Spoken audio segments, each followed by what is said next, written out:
Hello everyone and welcome back to Teaching with Chad.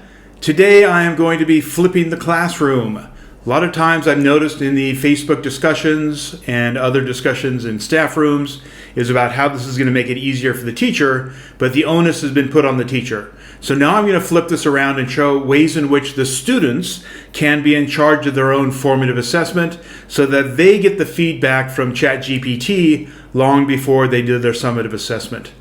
Now, this particular perspective is from a student that is giving a current event presentation. This could be any presentation whatsoever, but this is just an off-the-shelf, step-by-step on what a student can do in order to get good feedback on an oral presentation. Now, like with any other oral presentation, the first part of this is choosing a particular topic. One of the learning outcomes I have is that the topic has to have causational factors and then relevant consequences.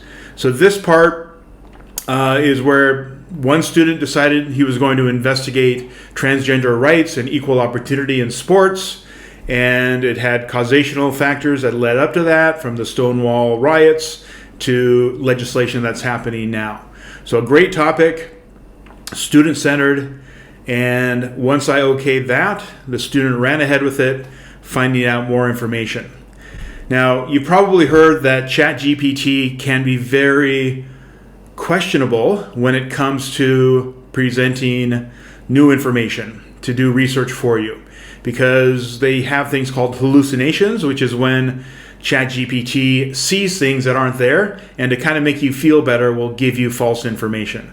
So I don't use Chat GPT for researching at all because I can't trust it. All right, so it's a nightmare. We don't want those hallucinations showing up in the student work. As the students are conducting their research, you want them to be looking at the scoring guide in order to find out what the learning outcomes are.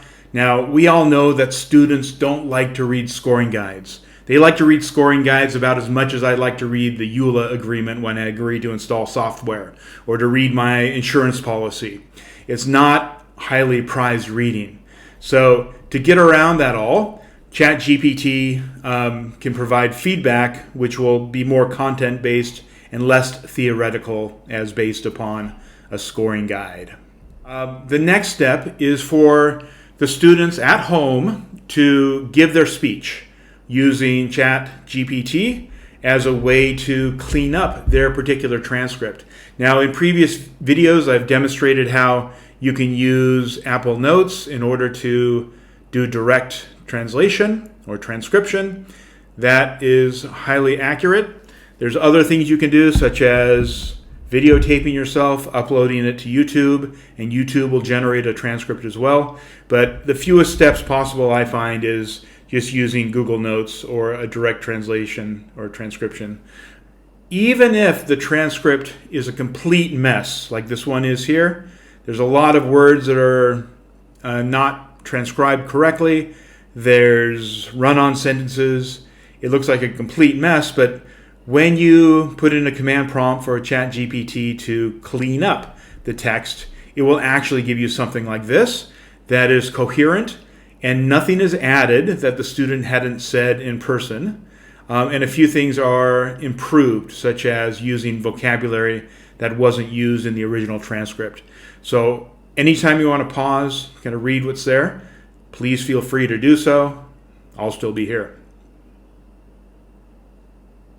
At this point, we've got our research done. We've run it through Chat GPT once, and we're looking for areas of improvement.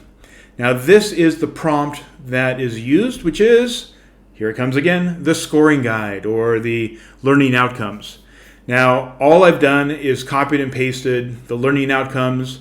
I've added a little bit of information here, which says provide evidence of this outcome being met. So it's not just giving a thumbs up, they did this, they didn't do this, but it will give suggestions in which they can improve their current event speech. I've got all 4 criterion down there: thinking critically, knowing and understanding, communication. It's all there. So within Chat GPT, I will paste that particular prompt along with the original transcript that the student had created. And again, this is student-centered. I don't have to do it. And it tells the student, he needs to look at more perspectives, and he needs to create debatable questions. That his current event speech was too one-sided. He needed to consider other ideas.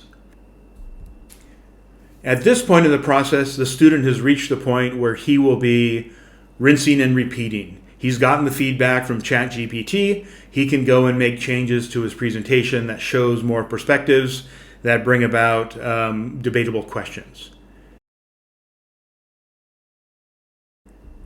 Now, because this frees up so much time, I can direct my focus not on my notepad and the scoring guide, but I can actually watch the student for nonverbal communication. I can see if there's eye contact that's made with the audience, or if they're reading off their notes, or if they're reading off the slide, their tone and their delivery. I can give full attention to that, and the effectiveness of their ability to connect with the audience. Probably most important is that I can judge the depth and sophistication of the current event. Chat is very good at analytics. It can see a logical argument. It can see if it's not logical. It can see if there's an open-ended question. There's all sorts of very technical analytical things it can accomplish, but it can't really tell you the level of difficulty that the student had undertaken. I kind of see this as gymnasts in the Olympics, and if they do a somersault on the floor, that has a very low level of difficulty, but it's still a perfect somersault. But you shouldn't get a 10 for a somersault and a 5 for an imperfect triple Lindy or whatever vault you're trying to attempt.